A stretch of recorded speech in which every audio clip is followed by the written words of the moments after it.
Hello, good morning, everyone. Good morning, Sir Attorney Unday. Good morning, classmates here in the Philippines, and good afternoon, good evening for those who are working overseas. So, um, our group, the Gigara group, will be discussing the second half of the topics given by Attorney Unday, which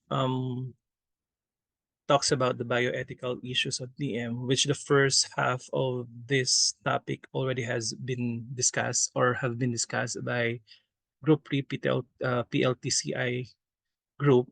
So this is just the second half of the set of questions under this topic, which myself and Ma'am Sarah Joshua San Diego will be discussing about the embryonic stem cells.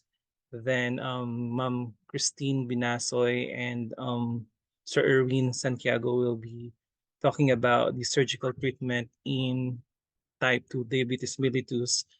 And for the costs of therapy and the complications will be discussed by Ma'am Suzette Arjosa and Ma'am Michelle Lagua.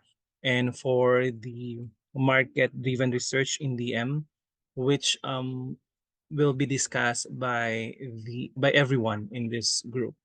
So first, for embryonic stem cells, the the first question given was what are the potential applications of embryonic stem cells in diabetes mellitus research and therapy? We know that the human organs and tissues are actually possessing a limited capacity to completely recover with their structure and function in a number of pathologic conditions and degenerative diseases. So now this stem cells therapy and research is getting towards the fact that the human organs and tissues are or has a limited capacity to completely recover. That's why this fact initiated this multidisciplinary field of regenerative medicine, which now investigates the potential of stem cells for tissue repair and restoration of organ function. So based on the nature and origin, these stem cells exhibits features of interest for cell therapies that includes now targeting functional degeneration, loss of producing pancreatic B cells in diabetes mellitus. The diverse potential of the ESC or your embryonic stem cells, induced pluripotent stem cells, and adult mesenchymal stem cells has been exploited to restore or maintain insulin secretion, as well as to investigate patient-specific disease aspects. So among these types of stem cells, your mesenchymal adult stem cells are currently the most investigated cells in DM-related trials, while your ESC or your embryonic stem cells still has just started with the clinical testing. That's from Pat G et al. Studied in the year 2019. Then these three common types of your SC or your stem cells have actually distinct characteristics and potential applications. So they differ in their source of origin, pluripotency. Pluripotency, when we talk about this one, we are talking about the differentiation of the variety of cells, which now include your insulin-producing cells or your beta cells, your ethical considerations, your clinical utility and limitations. But I will just be focusing my topic on ESC in terms of the pluripotency and ethical considerations. So in terms of the source of energy as the characteristic or potential applications of these three types of stem cells, your embryonic stem cells are derived from the inner cell mass of your blastocysts, which are early stage embryos. When we say induced pluripotent stem cells or iPSCs, the source of origin of the stem cells generated by reprogramming adult somatic cells such as your skin fibroblasts or blood cells back into the pluripotent state using specific transcriptor factors. Now, your adult mesenchymal stem cells or your MSCs These are found in various tissues throughout the body that includes your bone marrow, your adipose tissues, and your umbilical cord blood.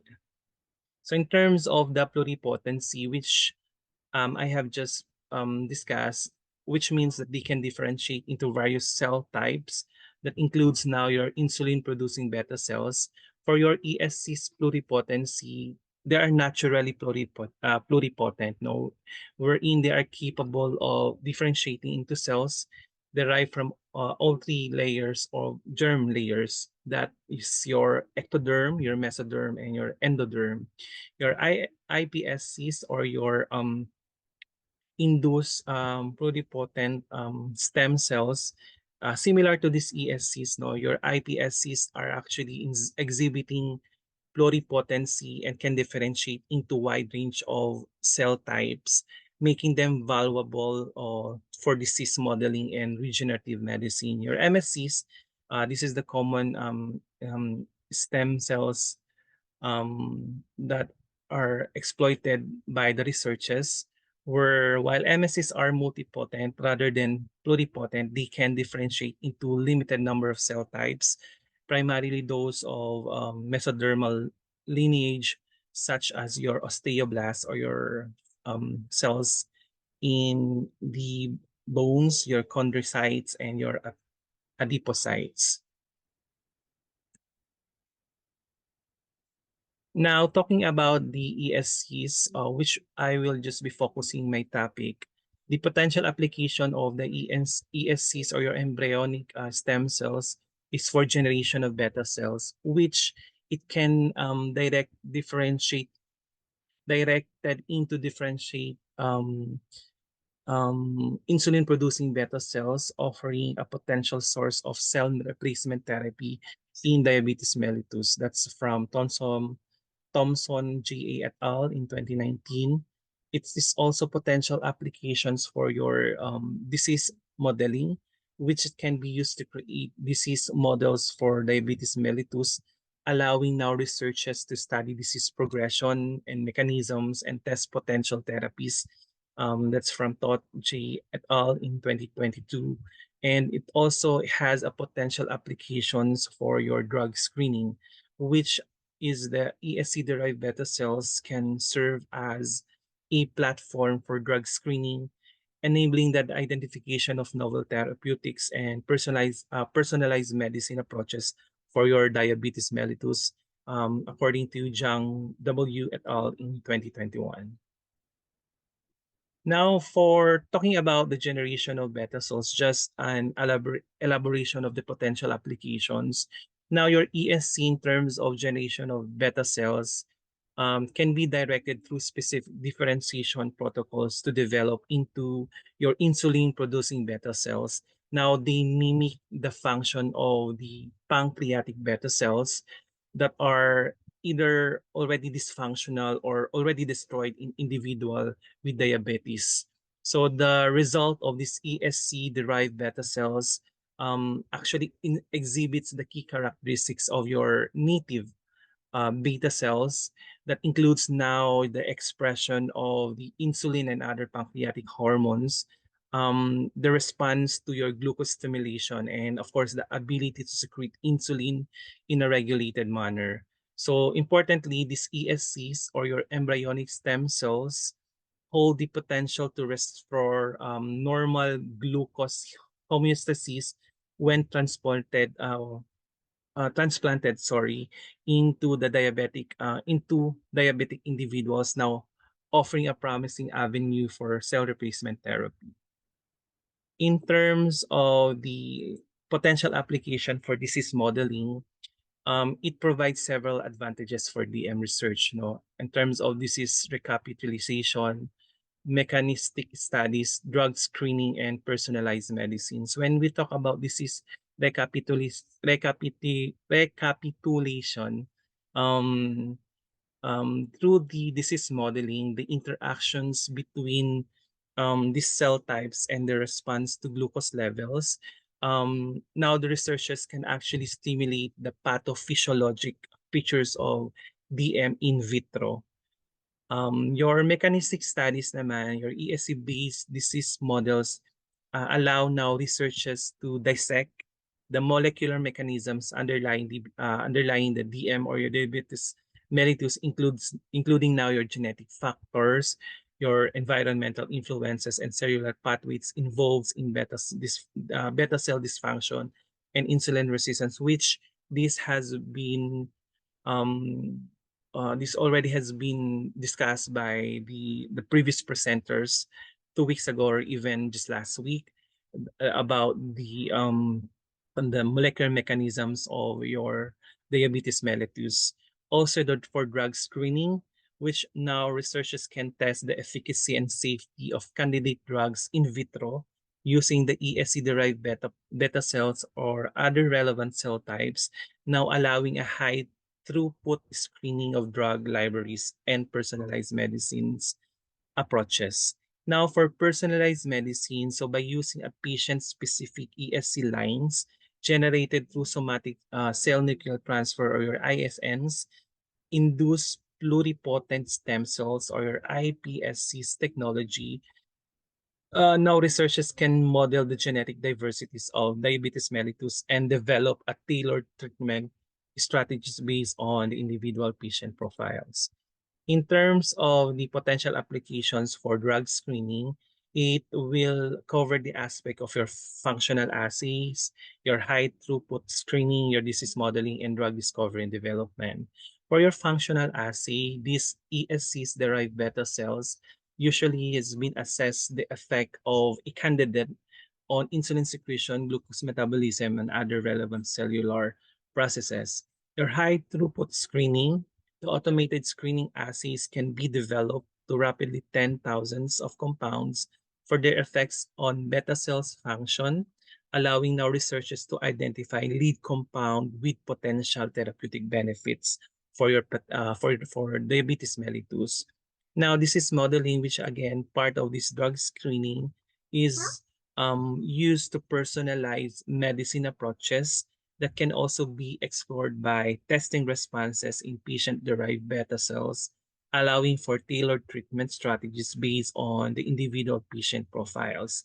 Now, for drug discovery and development, um, the lead compounds identified through the screening assays or through the disease modeling as well as the functional assays now undergo further optimization and preclinical testing before advancing now to your clinical trials. This process helps now prioritize promising drug candidates for further development and eventual clinical use. Now, the second question being raised under this topic for ESC or your embryonic stem cells is the ethical considerations of using ESCs in DM research and treatment. Now, the use of your ESCs in diabetes mellitus research and treatment raises several ethical considerations, which um, the topmost ethical considerations found from various researches includes now your informed consent and your sanctity of human life. Informed consent because obtaining now informed consent from donors of human embryos used to derive ESCs is actually very crucial. It involves now the ensuring that the donors understand the purpose of the research, um, as well as the potential risks and the implications of their donation or during the process of donating the embryos to derive ESCs or your embryonic stem cells. That's from Chamblot et al. Um, in the year 2020.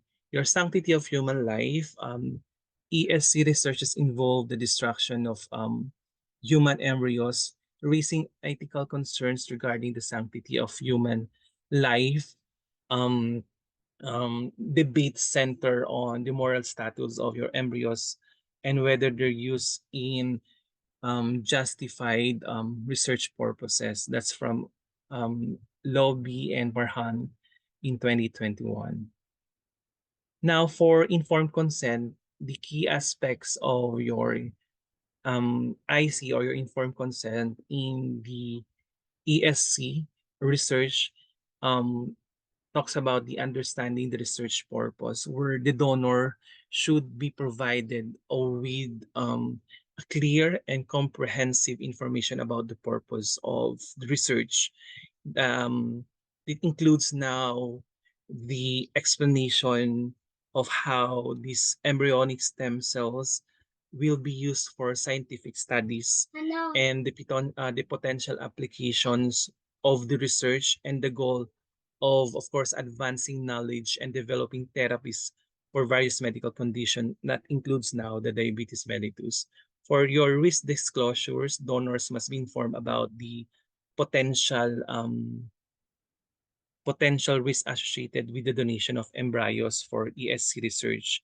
While these risks of to donors themselves are very minimal, they should be made aware of the ethical, legal, and societal implications of donating embryos for research purposes. Additionally, the donors should understand that the research, um, experimentation, and manipulation of embryos, all the strict regulatory guidelines govern such process. Now, another key aspect of your IC in terms of your ESC research, your autonomy and consent voluntariness, where the donor should provide consent voluntarily and without coercion, and they should have the autonomy to make informed decision about whether to donate embryos for ESC research based on their, of course, personal beliefs, their values, and understanding of the research implications. Donors should also be informed that they have the right to withdraw their consent at any time without penalty. Confidentiality and privacy, this should be respected throughout the informed consent process, and subsequent research initiatives. Now, your personal and sensitive information about donors and their embryos should be protected to safeguard, of course, the privacy rights and maintain trust in the research process. In terms of the sanctity of human life, key aspects of the sanctity of human life, debate in ESC research talks about the moral status of your embryo. The central to the debate is the question of when the human life begins and whether embryos possess moral status and inherent dignity. For some, they argue that the embryos deserve the same moral consideration as fully developed human beings from the moment of conception, while others contend that embryos lack personhood and moral standing until further developmental stage. We also have your ethical implications of embryo destruction. The destruction of human embryos for ESC research raises ethical concerns about the potential loss of human life.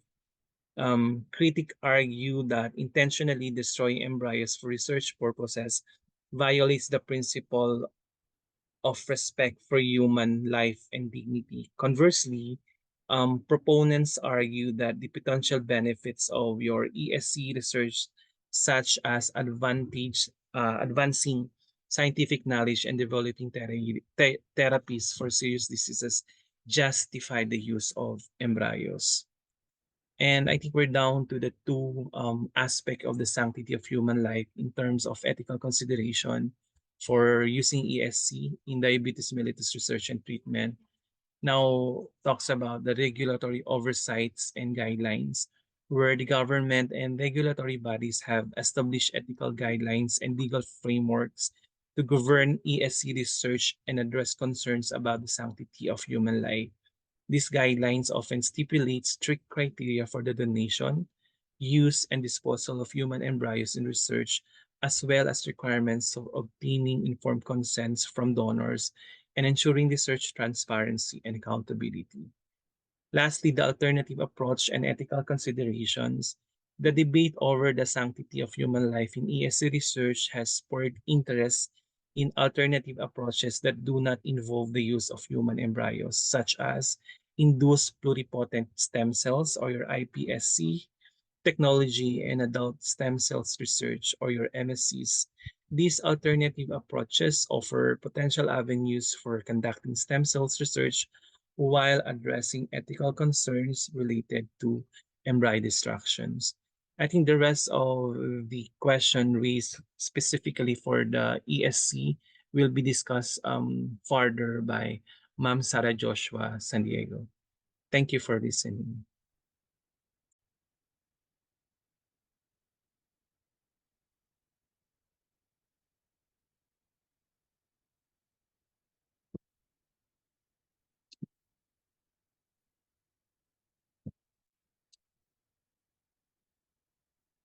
Okay, good morning and for speed. So allow me to continue the discussion.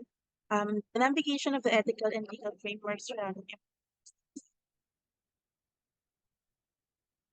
okay. The ethical implications of stem cells research are often described in terms of risks, side effects, safety, and therapeutic value, which are examples of so-called hard impacts. Hard impacts are typically measurable and quantifiable. To understand the broader spectrum of ethical implication of stem cell research on science and society, it is equally important to recognize soft impacts. Well, soft impacts are the effects of behavior, experiences, actions, moral values, and social structures. These are often indirect effects of stem cell research. Combined notion of hard and soft impacts are a better way of thinking about the social and ethical implications of stem cell research and can help to steer stem cell research into a sociable, desirable direction.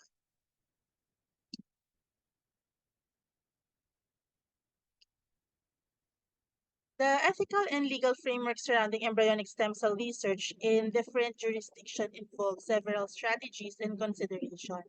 Researchers typically engage in thorough literature reviews, consult with a legal expert, and collaborates with institutional authorities to ensure compliance with regulation and ethics.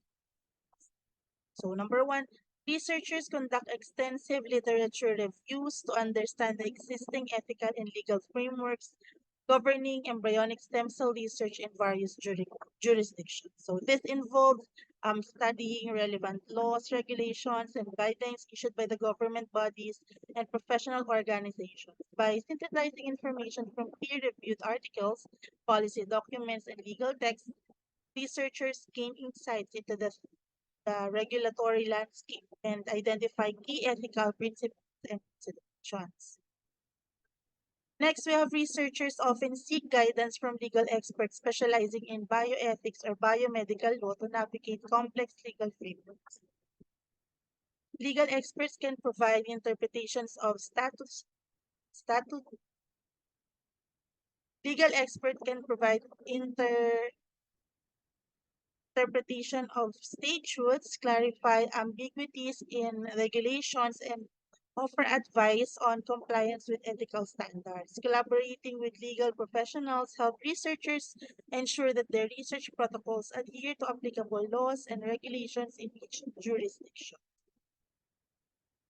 Next, before conducting embryonic stem cell research, researchers are required to obtain approval from institutional review board or the IRBs or ethical committees.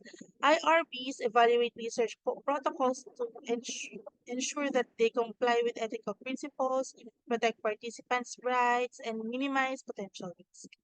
Researchers work closely with IRBs to address any ethical or legal concerns raised during the review process and make necessary modifications to their research plans to ensure.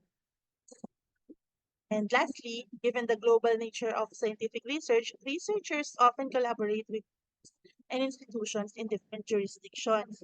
International collaboration facilitates knowledge sharing, promotes harmonization of ethical standards, and fosters cross-cultural understanding of ethical issues related to embryonic stem cell research.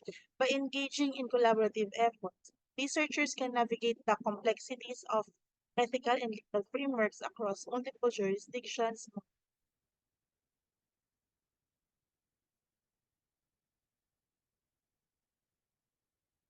Now let's move on to alternatives to using embryonic stem cells in diabetes mellitus research and therapy. Research into alternatives to using embryonic stem cells in diabetes mellitus, research and therapy has significantly progressed in recent years. These alternatives primarily involve the use of adult stem cells, induced pluripotent stem cells, and organoids. Each of these alternatives has its own set of advantages and limitations in considerations related to efficacy and ethical implications. So we have adult stem cells, also known as somatic or tissue-specific stem cells, are found in various tissues throughout the body, marrow, adipose tissue, and pancreas. Studies have shown that adult stem cells, particularly the mesenchymal stem cells, possesses the potential to differentiate into insulin-producing cells and promote tissue regeneration in the pancreas. One advantage of adult stem cells is that they can be obtained from the patient's own body, reducing the risk of immune rejection and ethical concerns associated with the use of embryonic stem cells. However, adult stem cells may have limited differentiation potential compared to embryonic stem cells, and their isolation and expansion can be challenging. Additionally, the yield of insulin-producing cells from adult stem cells may vary. Next is induced pluripotent stem cells. These are generated by reprogramming adult somatic cells, such as skin cells, to the pluripotent state using genetic manipulation or chemical bounds. Like embryonic stem cells, iPSCs have the ability to differentiate into various cell types, including single cells. iPSCs offer the advantage of patient-specific modeling and personalized medicine as they can be derived from individuals with diabetes mellitus, allowing for disease modeling, drug screening, and potential transplantation. Ethically, iPSCs overcome many of the controversies associated with embryonic stem cells research, as they do not involve destruction of human embryos. However, challenges remain regarding the safety and efficacy of iPSC generation as well as the risk of tumorigenicity associated. Lastly, we have the organoids, are three-dimensional cell culture models that mimic the structure and function of human organs, including the pancreas. Pancreata- pancre- Pancreatic organoids derived from pluripotent stem cells or adult tissue um, progenitors can be used to study pancreatic development, beta cell function, and disease pathology. Organoids offer a scalable and physiologically relevant platform for drug testing, disease modeling, and regenerative medicine applications. Ethically, organoids are derived from stem cells obtained from consenting individuals, and they do not involve destruction of embryos. However, organoids may not fully replicate the complexity of the human pancreas, and their use in diabetes mellitus research and therapy still. So, alternative to using embryonic stem cells in diabetes mellitus research and therapy, such as adult stem cells, iPSCs, and organoids, offer promising avenues for scientific exploration and clinical translation. While these alternatives address some of the ethical concerns associated with embryonic stem cell research, they also present unique challenges related to efficacy, safety, and scalability. Continued research efforts are needed to optimize these approaches and advance their potential for improving outcomes in diabetes mellitus treatment. Now let's proceed to public perceptions and societal attitudes towards embryonic stem cell research.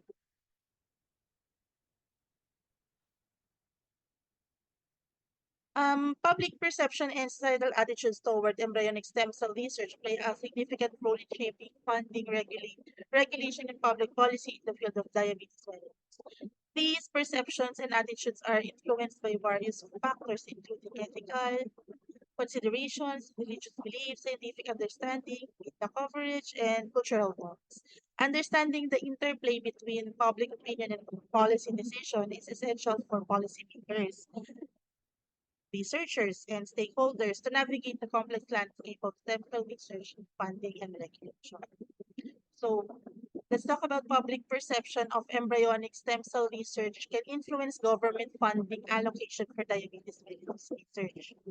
Funding decisions are often influenced by public opinion as policymakers seek to align funding priorities with societal values and priorities.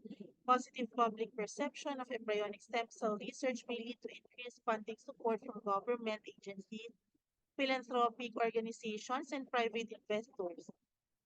Conversely, negative perception of controversy surrounding embryonic stem cell research may result in funding restrictions of budget cuts, limiting research opportunities in the field of diabetes mellitus. For example, in the United States, the debate over federal funding of embryonic stem cell research has been influenced by public opinion and political ideology.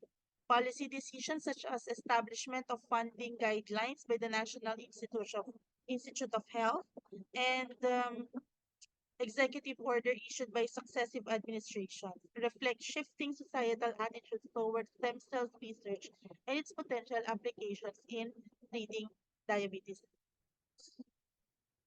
Next, public attitudes toward embryonic stem cell research also shape regulatory framework governing the conduct of research and clinical trials in diabetes mellitus. Regulatory agencies such as the Food and Drug Administration, the FDA, in the United States and the European Medicines Agency or the EMA in Europe consider public opinion and ethical concerns when evaluating the safety and efficacy of stem cell-based therapies for diabetes mellitus. Positive public perceptions of embryonic stem cell research may lead to regulatory frameworks and prioritize patients' access to innovative therapies and streamline the approval process for stem cell-based treatments. For instance, the controversy surrounding the use of human embryonic stem cells has prompted regulatory agencies to establish guidelines for informed consent, ethical oversight, and research transparency. These regulations aim to address public concern about ethical implications of stem cell research while promoting scientific progress in diabetes mellitus treatment. Lastly, we have public perception of embryonic stem cell research influence the development of public policies aimed at promoting scientific innovation, protecting patients' rights, and addressing ethical concerns in the field of diabetes mellitus. Policymakers consider public opinion, stakeholder input, and scientific evidence when crafting legislation, regulations, and funding initiatives related to stem cell research. For example, in countries with diverse religious and cultural perspective, policymakers must navigate complex ethical considerations and public debates surrounding embryonic stem cell research. Policy decisions such as legalization of stem cell research, the establishment of regulatory oversight mechanism, and the allocation of public funds reflect societal attitudes towards the ethical and moral complications of using human embryos in scientific research.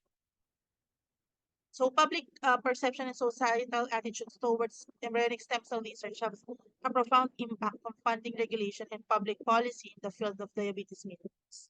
By understanding and addressing public concerns, policymakers and stakeholders can promote responsible and ethical stem cell research while advancing scientific progress toward the development of innovative treatments for diabetes mellitus. That's it for my part. Thank you for listening.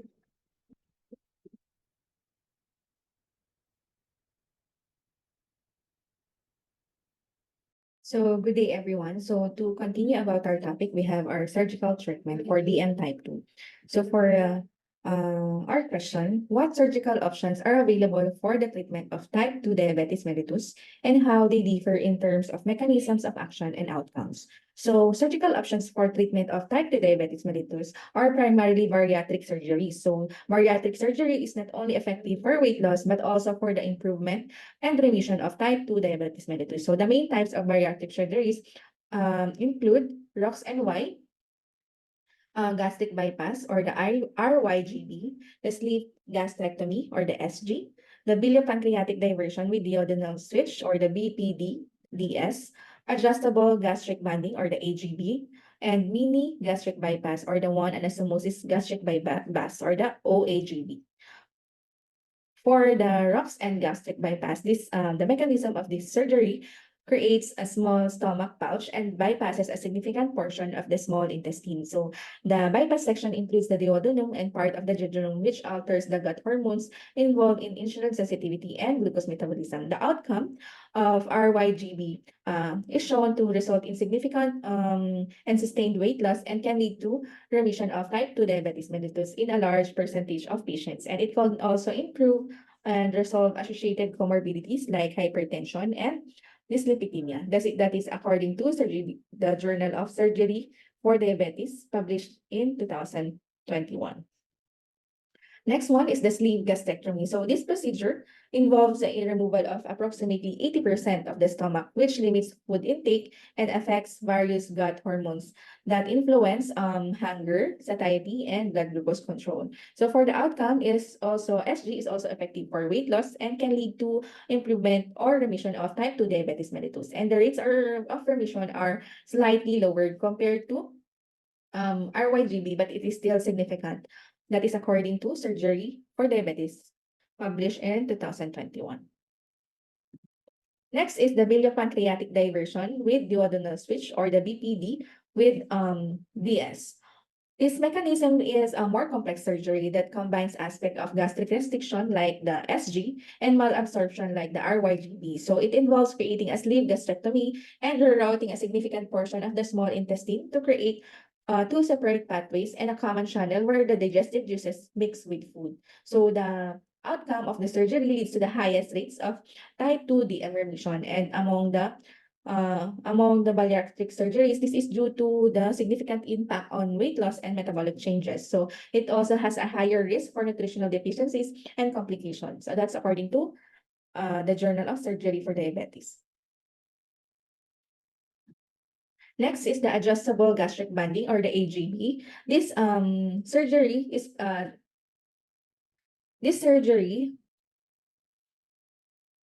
Next is adjustable gastric binding, wherein a band is placed around the upper part of the stomach to create a small pouch and narrow passage into the rest of the stomach. So by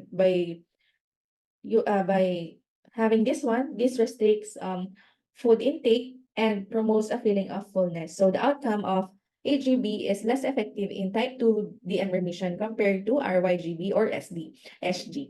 It results in slower and often less dramatic weight loss and require adjustments and maintenance.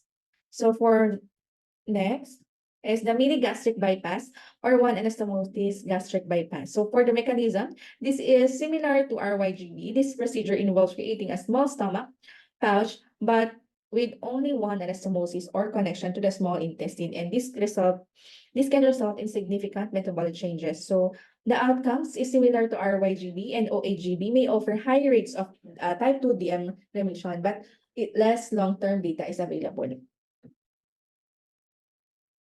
So the choice between these surgical options depend on the variety of factors, including the patient's health status, presence of comorbidities, and the patient's preferences and the expertise of the surgical team. So the outcomes can also based on the patient's adherence and to lifestyle changes and medical follow-up. So it is also important to note that while bariatric surgery can lead to significant improvement in type 2 DM, it is typically considered after other treatments, such as number one is the lifestyle modification and medications, and have been tried. Meaning we already tried the lifestyle modification and and medications have been tried and it is not been successful. And additionally, not all patients with type 2 DM are candidates for bariatric surgery. So the eligibility typically based on body mass index criteria, body mass index, and other health conditions. So lastly, the bariatric surgery is associated with potential risks and complications, and it requires lifelong changes in the diet and lifestyle, as well as medical follow-up to monitor for nutrient deficiencies and other issues. So therefore, the decision to proceed with bariatric surgery should be made in close consultation with a team of healthcare professionals, including endocrinologists, bariatric surgeons, dietitians, and psychologists. For our next question, what are the eligibility criteria for considering surgical treatment as an option for patients with type 2 diabetes mellitus? So Surgical treatment for type 2 diabetes mellitus is considered in cases where other treatments have not been effective in managing the condition. So the eligibility criteria are considering surgical options for patients with type 2 includes the body mass index, the inadequate response to other treatments, the duration of diabetes, the overall health of the patient, and the commitment to lifestyle changes and the absence of contraindication. So first, we discuss the body mass index of the patient. So patients with BMI of 35 and higher are generally considered to be eligible for weight loss surgery or the bariatric surgery as a treatment option for type 2 diabetes mellitus. So some guidelines may recommend a lower BMI threshold for certain surgical procedures. So inadequate response to other treatments. So patients who have not achieved adequate blood sugar control and lifestyle changes, medications, and other treatments may be considered for surgical intervention. So for the duration of diabetes, we have patients who have type 2 diabetes for a relatively short duration and may be better candidates for surgery compared to those who have had the condition for a long time. So next, we have the overall health of the patient. So patients should be in good overall health to undergo surgery, and they should be able to tolerate the surgical procedure and the recovery process. And five, the commitment to lifestyle changes. The patient is considering surgery for type 2 DM must be committed to making significant lifestyle changes because there is included dietary modifications and regular exercise and to support the success of that surgery. So next is the absence of the contraindication. So patients should not have contraindications to the specific surgical procedure being considered. So this includes factors such as a history of certain medical conditions that make complicated surgery or the presence of untreated psychological disorders.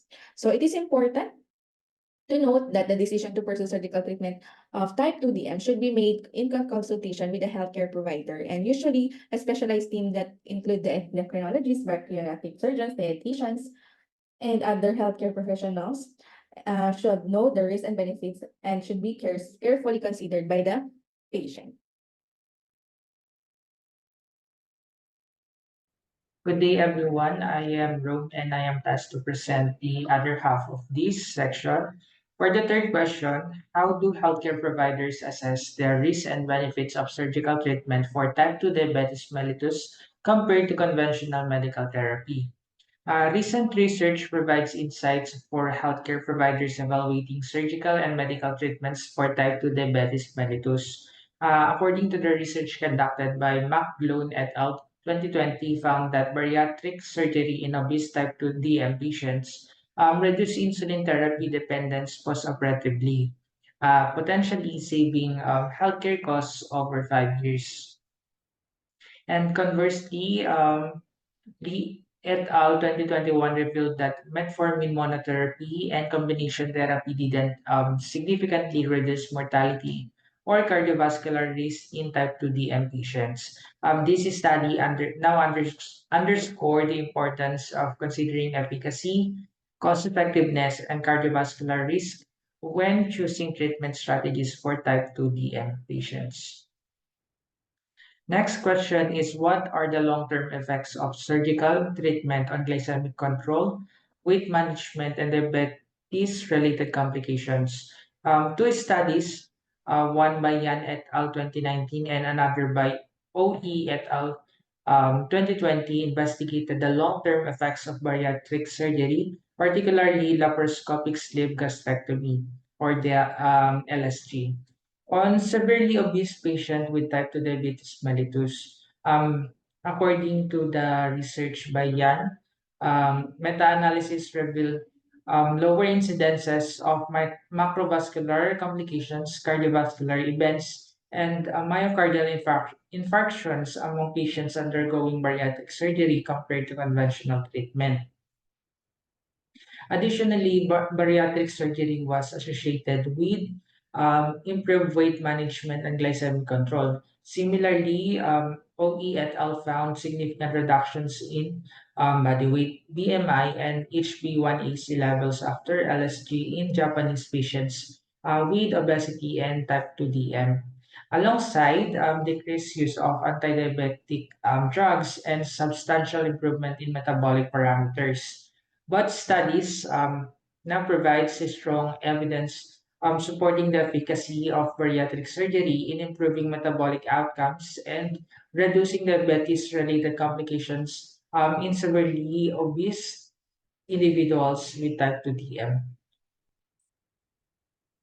And last question is, what ethical considerations arise from recommending surgical treatment for type 2 diabetes mellitus, particularly regarding issues of patients' autonomy, equity, and resource allocation?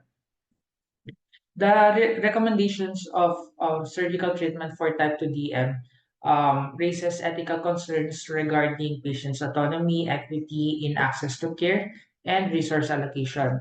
Patients' autonomy is crucial, necessitating informed decision-making process and thorough education about risk, benefits, and alternatives to surgery.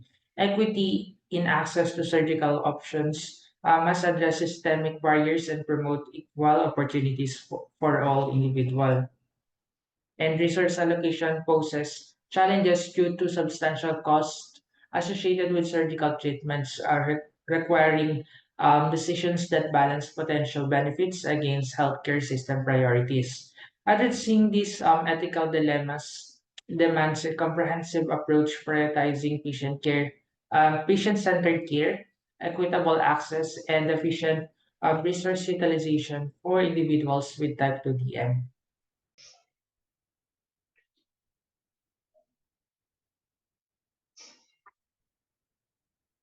Ayan. So, good afternoon po. Our report is about cost of therapy and DM complications.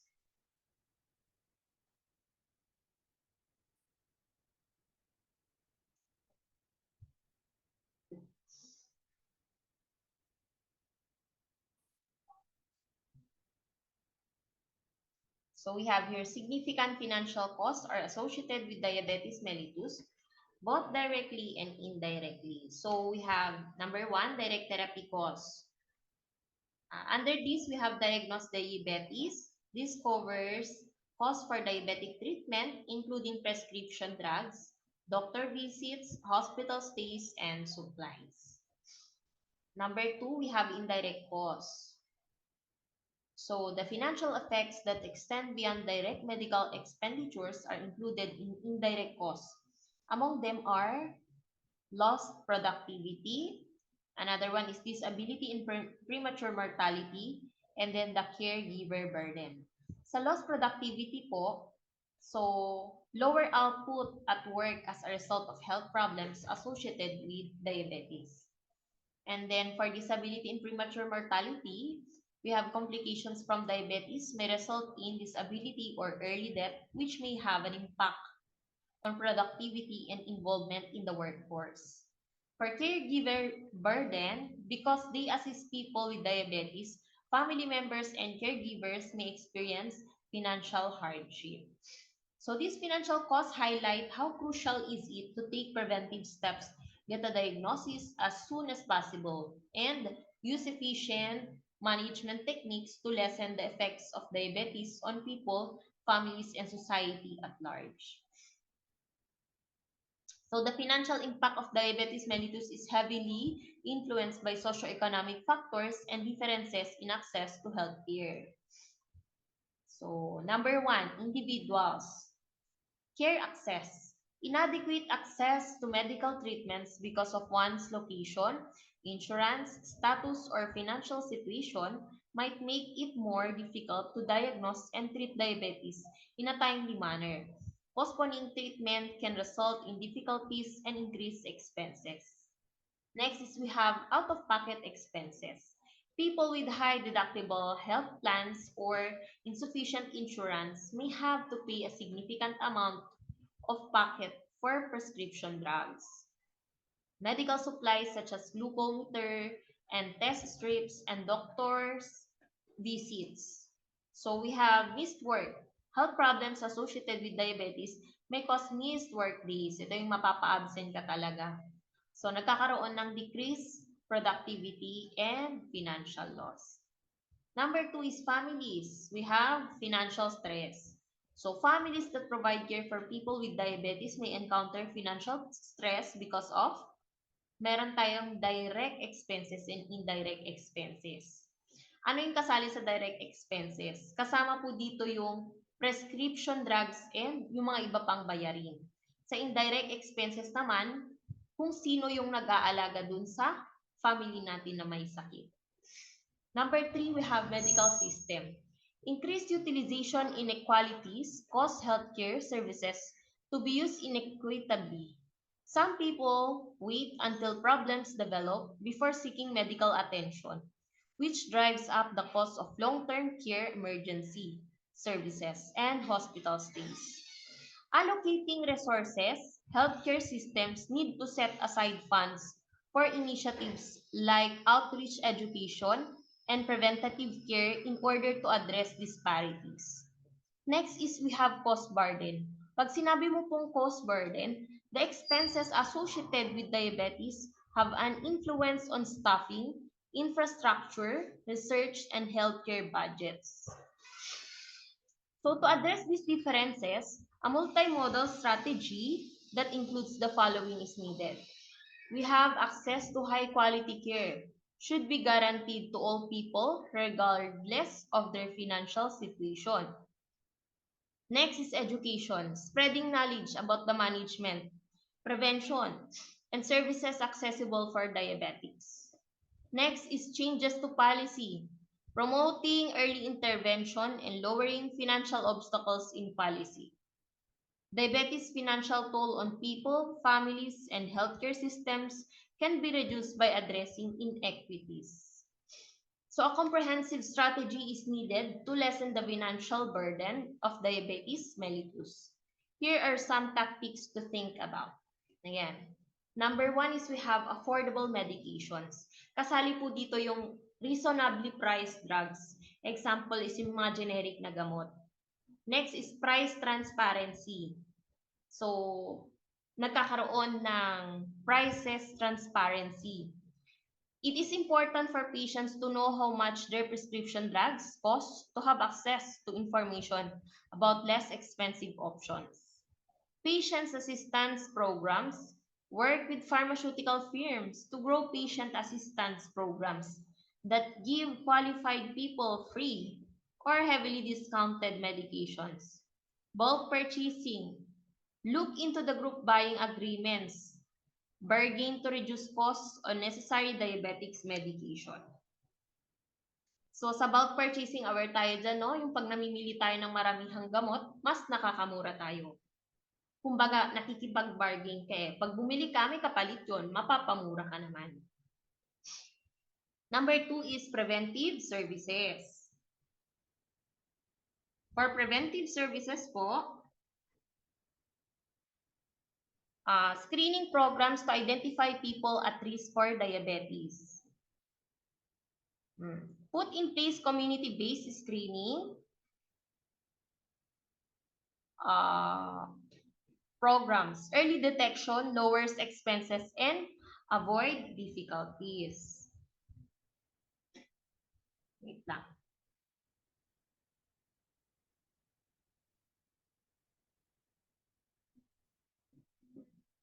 Education and awareness.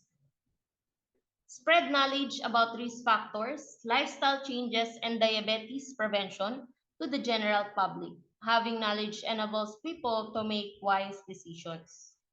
Then we have regular checkups. Encourage routine health examinations to keep an eye on cholesterol, blood pressure, and blood sugar levels. Costly problems can be avoided with early action. Next is immunization. Encourage immunization against diseases like the flu and pneumonia to ward off illnesses that could make diabetes-related problems worse. So, number 3 is seeking care. Meron tayong telehealth services. Aware na tayo dyan, no? Ang problema lang dyan is yung internet connection. Next is community health clinics. So, yung health clinics sa community natin, i-enhance natin para magkaroon ng reasonably priced medical services para sa mga diabetic. Next is promote all-inclusive health insurance na yan, that covers diabetes-related treatments such as test prescription drugs and education. Next is decrease co-payments. So take into action take into account regulations that lower co-payments for consultations and prescription drugs connected to diabetes. Number 4 is modification to lifestyle. So, meron tayo ditong nutrition counseling, programs for physical activity, and then support efforts. Ito, mahalaga to quit smoking. Kasi, ang smoking kasi exacerbates the effects of diabetes and, syempre, nagpapataas pa ng expenses. Dagdag pa yun sa expenses natin. So, number 5, we have research and innovation. So, invest in research, technology-based solutions, and then number 6, modification to policy. Ayan, yung price regulation natin, promote laws that control pharmaceutical costs and avert unjustified price increases. Next is we have health equity, provide fair access to care for all socioeconomic groups in order to address health and equities.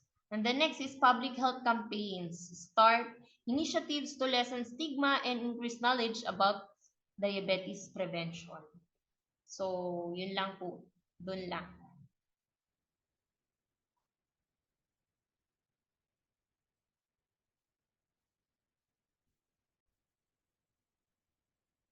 So good morning, good afternoon, and good evening, everyone. I'm Maria Set Arjosa, and I'm here to continue the discussion of cost therapy and DM complication. So how do healthcare providers balance the need to provide high quality care for diabetes mellitus with cost considerations such as the affordability of newer medication and technologies? So diabetes poses a significant financial burden to individual and society. So it is estimated that the annual cost of diagnosed diabetes in the US in 2017 was $327 billion, including $237 billion in direct healthcare costs and $90 billion in reduced productivity. So after adjusting for the inflation, the economic cost of diabetes increased by 26% from 2012 to 2017, according to American Diabetes Association. So this is attributed to the increased prevalence of diabetes and the increased cost per person with diabetes. So therefore, ongoing population health strategies are needed to reduce the cost and provide optimized care. So the cost of diabetes medication and devices is an ongoing barrier to achieve glycemic goals. Up to 25% of patients who are prescribed insulin report cost-related insulin underuse. That was according to Heckert D. et al. Of 2019. So the impact of medication costs on diabetes management and health disparities is a profound and multi-phase. So addressing this issue requires a comprehensive and coordinated effort involving policymakers, healthcare providers, insurers, and patient advocates. So by prioritizing medication affordability and accessibility, we can mitigate financial barriers, improve health outcomes, and advance health equity for all individuals living with diabetes. So balancing the need to provide high quality of care for diabetes mellitus with cost consideration can be a complex task for healthcare providers. So under the utilization of evidence-based guidelines, so healthcare providers rely on evidence-based guidelines developed by reputable organizations like the American Diabetes Association and the European Association for the Study of Diabetes. So these guidelines offer a synthesis of the latest research finding on diabetes management, encompassing both clinical effectiveness and cost-effectiveness aspects. So by adhering to these guidelines, providers can prioritize intervention that offer the greatest benefits at a reasonable cost. So evidence-based guidelines serves as indispensable tool in diabetes management, offering a synthesis of the latest research finding and expert consensus to inform clinical decision-making. So by adhering to these guidelines, healthcare providers can prioritize intervention that optimize patient outcomes while ensuring cost effectiveness through a holistic approach that integrate clinical efficacy with economic feasibility. Evidence-based guidelines empower healthcare providers to deliver high quality of care with diabetes mellitus, thereby advancing dual imperatives of patients' well-being and healthcare sustainability.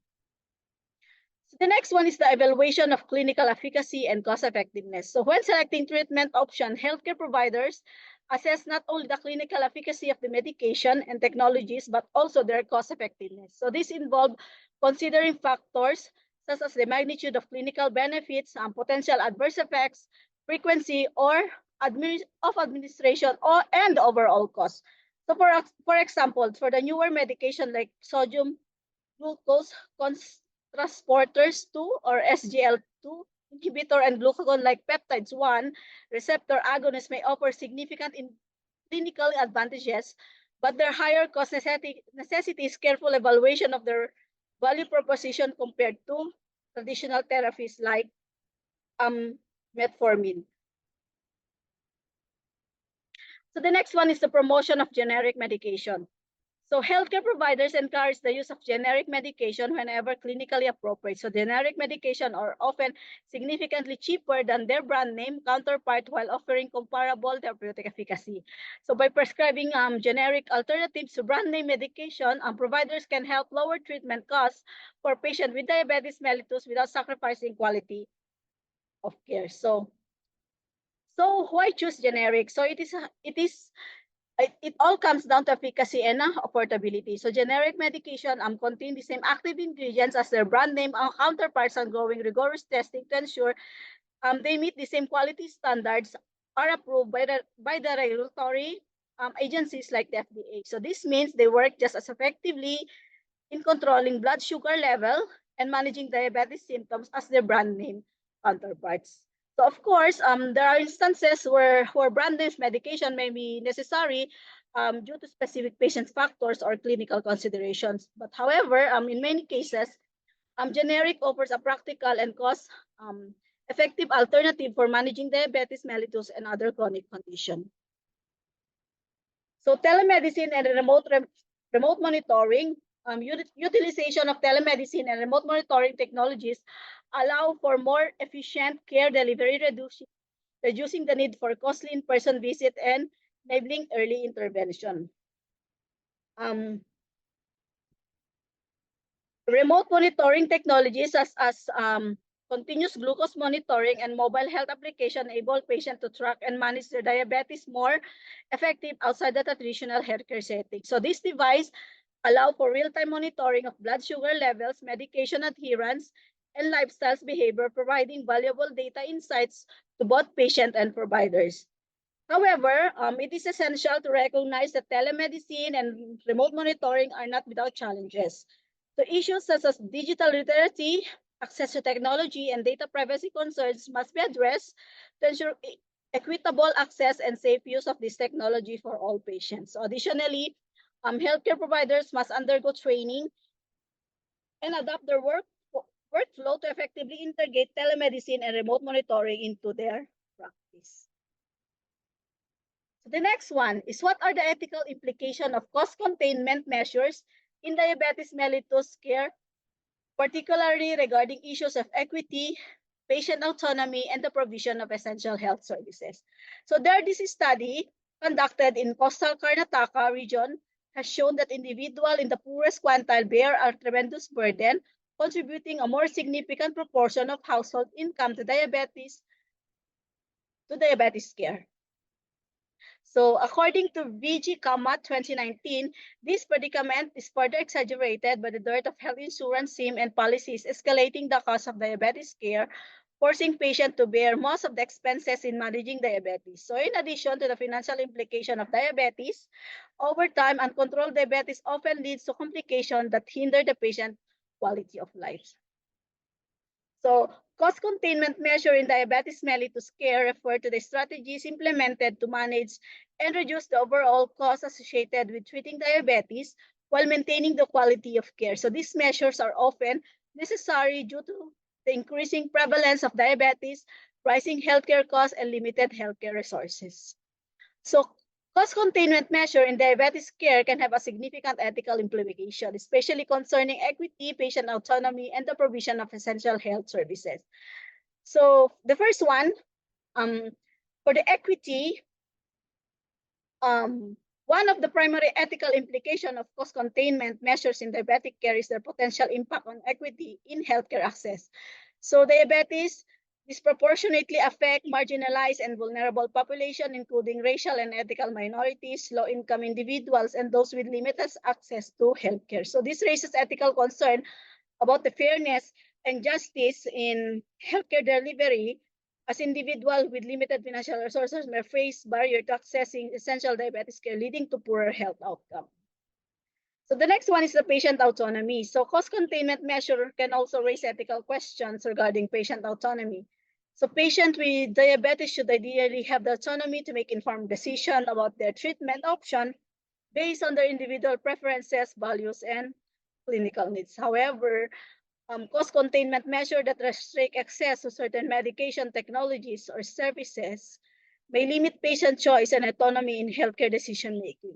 So patient may be forced to accept suboptimal treatment or forego necessary care due to financial constraint, undermining their ability to make decisions that align with their best interest. So this highlights the importance of balancing cost consideration with respect for the autonomy and the informed consent in diabetes care.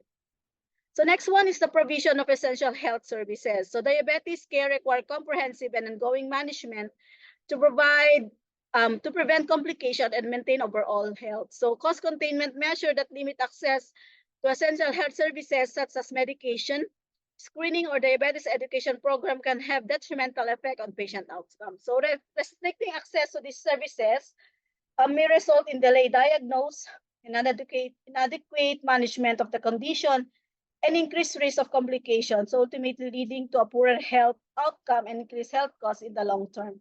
So from an ethical standpoint, and ensuring accessing to essential health services for individuals with diabetes is essential for promoting health well-being and upholding the principle of beneficence in healthcare delivery.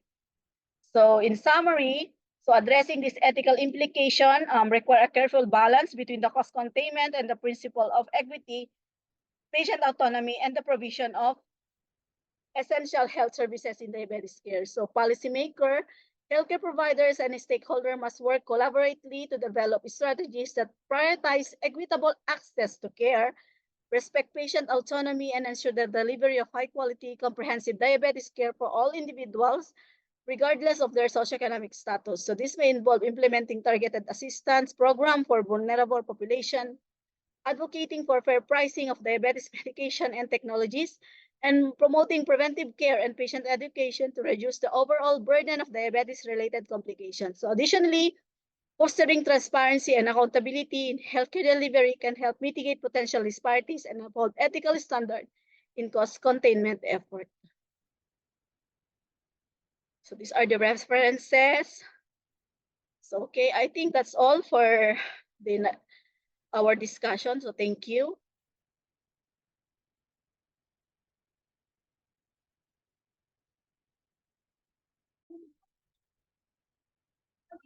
I think the last question being asked or being set by Attorney Inday regarding the bioethical issues on DM is how does the market-driven research influence the prioritization of research topics and the allocation of resources in the field of diabetes? I think this is the first question raised from this section about the market strategies in DM research and therapy.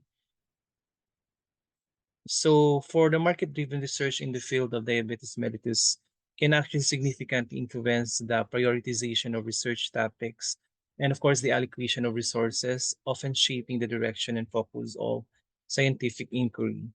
So here's the how it affect now the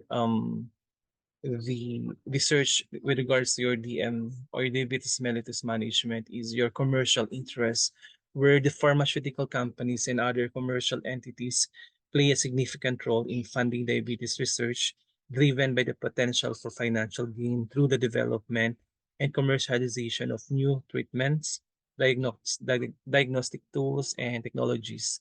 As a result, research topics that align with market demands and profit potential may receive greater attention and investment. Another one is your focus and therapeutics. The market-driven research tends to prioritize topics related to the development of therapeutics for diabetes management, including the novel drugs, insulin analogs, glucose monitoring devices, and delivery systems. These areas attract substantial funding and resources due to the high demand for effective treatments and the potential for generating revenue in the healthcare market. Another one is your clinical translation, where the market-driven research often emphasize translational and clinical studies aimed at bringing promising therapies from the laboratory to the clinic. This includes conducting clinical trials to evaluate the safety, efficacy, and the marketability of new drugs and interventions for diabetes treatment and prevention. It also talks about targeted research areas where the market forces may influence the selection of a specific research areas within diabetes mellitus, such as your type 2, which accounts for the majority of diabetes cases worldwide and represents a significant market opportunity for pharmaceutical companies. Also, it is less commercially viable areas such as type 1 diabetes or diabetes prevention strategies may receive comparatively less attention and investments. It also talks about now your technology development or market-driven research fosters innovation in diabetes-related technologies, including wearable devices, which I think example of which already been raised by Sir Lian G. Sanchez, the digital health platforms, the artificial intelligence or AI applications for disease management and monitoring. So these technologies cater to to consumer demand for convenient, user-friendly solutions and have the potential to disrupt traditional healthcare models. And lastly, it talks about the healthcare economics, where the market considerations influence healthcare policies, reimbursement strategies, and healthcare delivery models in the management of diabetes. Research findings that demonstrate cost effectiveness, improve outcomes, and market competitiveness may receive greater support and adoption by healthcare systems and payers. The other questions under this section will be discussed by the other team members of the Gigara Group. Thank you.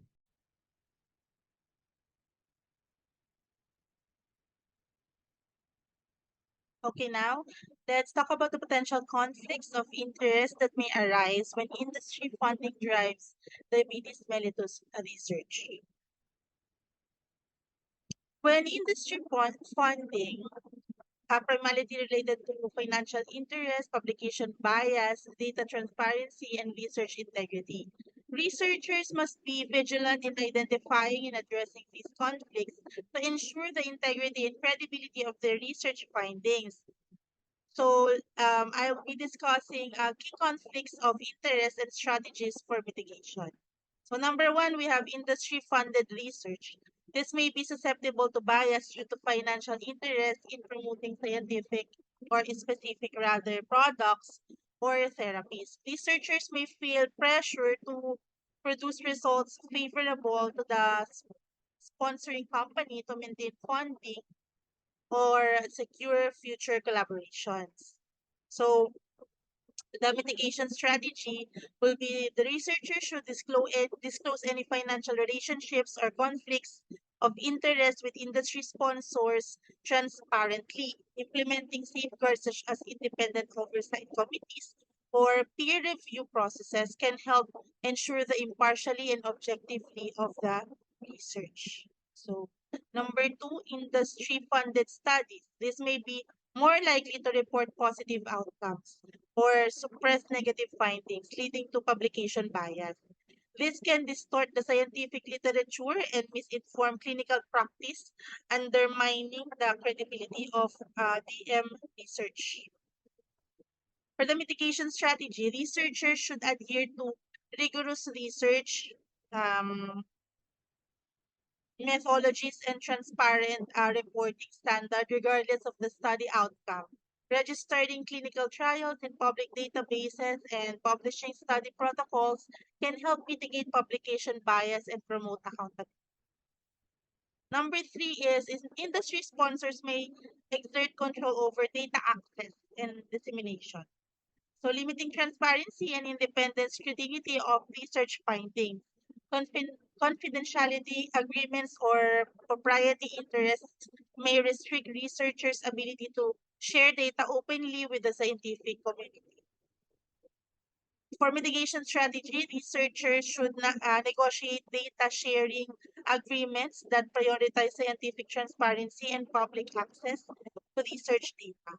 Collaborating with academic institutions or independent research organizations can provide additional safeguards for the data integrity and transparency.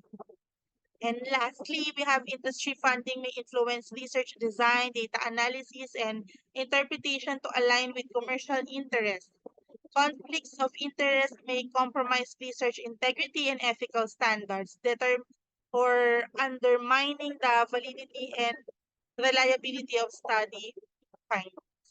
For mitigation strategy, researchers should adhere to ethical guidelines and professional standards of conduct, prioritizing scientific rigor and independence in their research practices. Establishing clear research protocols, conducting robust peer review, and promoting research reproducibility can help safeguard against undue influence and remain research integrity.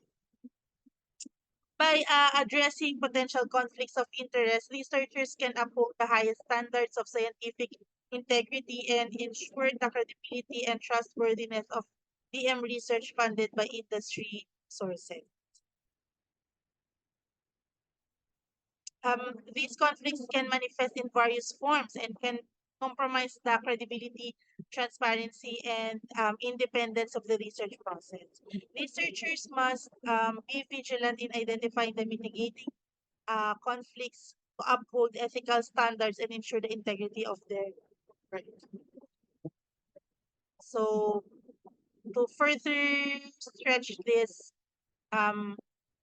information, for publication bias, industry-funded research may be more likely to produce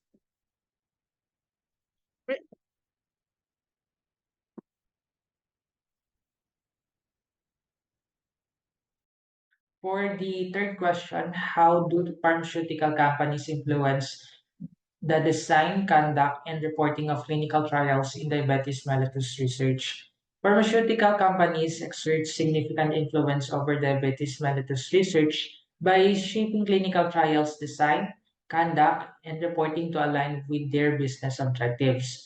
For example, Pfizer's Incorporation's recent decision to advance one oral GLP-1 RA candidate while discontinuing another reflects this influence driven by force like trial results and market demands.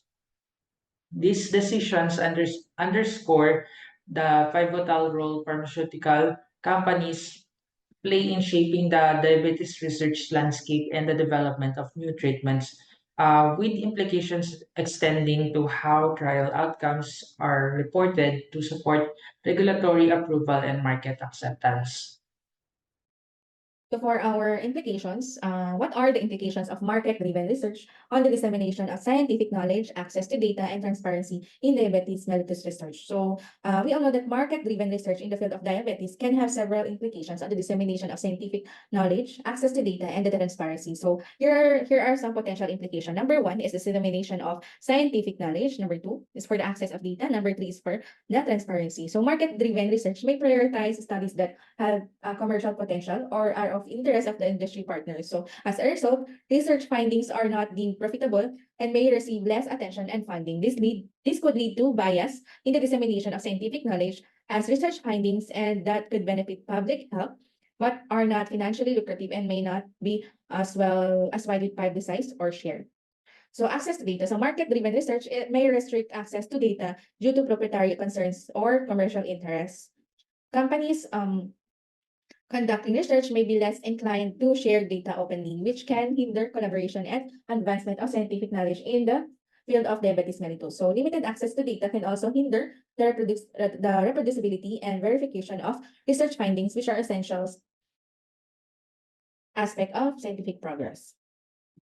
Number three is for the transparency, and market-driven research can sometimes lead to conflict of interest where financial incentives influence research outcomes of the interpretation of results. So lack of transparency in research practices, such as selective publication of results or inadequate reporting of conflicts of interest, can undermine the credibility of the scientific research in the field of diabetes mellitus. So transparency in research, including disclosure of funding sources, potential conflicts of interest, and data sharing practices is crucial for maintaining trust in scientific community and ensuring the integrity of research findings. So overall, while market-driven research can stimulate innovation and drive commercialization of new therapies and technologies in diabetes mellitus research, it is important to balance these incentives with the need for open access to data and transparency in research practices and the dissemination of the scientific knowledge for the benefit of public health. So collaboration between academy. So collaboration between academia or the industry and regulatory bodies can help address some of these challenges and promote a more balanced approach to research in the field of diabetes mellitus.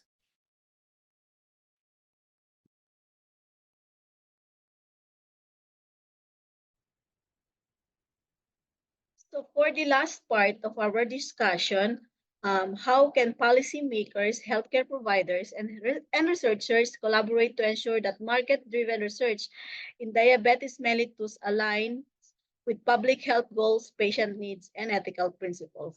So as the diabetic patient population continue to grow, the private health sector may identify new lucrative market opportunities. However, market-driven research has the potential to limit access to cost-effective treatment options for patients. So in the era of global economic liberation, there is a risk that the interests of the private sectors may overshadow the needs of the healthcare systems. To address this concern, active participation from vigilant patient interest groups and medical community is crucial. So collaboration among policymakers, healthcare providers, and researchers is crucial for ensuring the market-driven research in diabetes mellitus remain aligned with public health goals, patient needs, and ethical principles. So here are several strategies that can employ. First is establishing clear communication channel. So firstly, clear communication channel should be established to foster ongoing dialogue and information sharing. Regular communication ensures that all stakeholders understand each other's perspective and priorities. So next one is engaging stakeholder. So secondly, stakeholder engagement play a vital role in setting research priority that address public health needs and patient concerns. So input from patients, healthcare providers, and community help shape research agendas. So the third one is translating research finding into clinical practice require collaboration between researchers and healthcare providers. So guidelines and protocol based on evidence-based practice help bridge the gap between research and patient care. So ethical oversight mechanisms as an institutional review board are essential to safeguard the right and well-being of research participants. So policymakers play a crucial role in assuring that research complies with ethical standards. So the next one is the regulatory alignment is another critical aspect.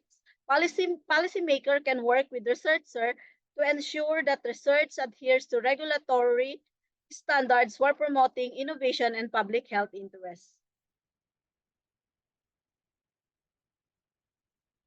So efforts should be made to promote access and equity in research participation and healthcare delivery. So collaboration can help address barriers and disparities, ensuring the research benefit of individuals affected by diabetes.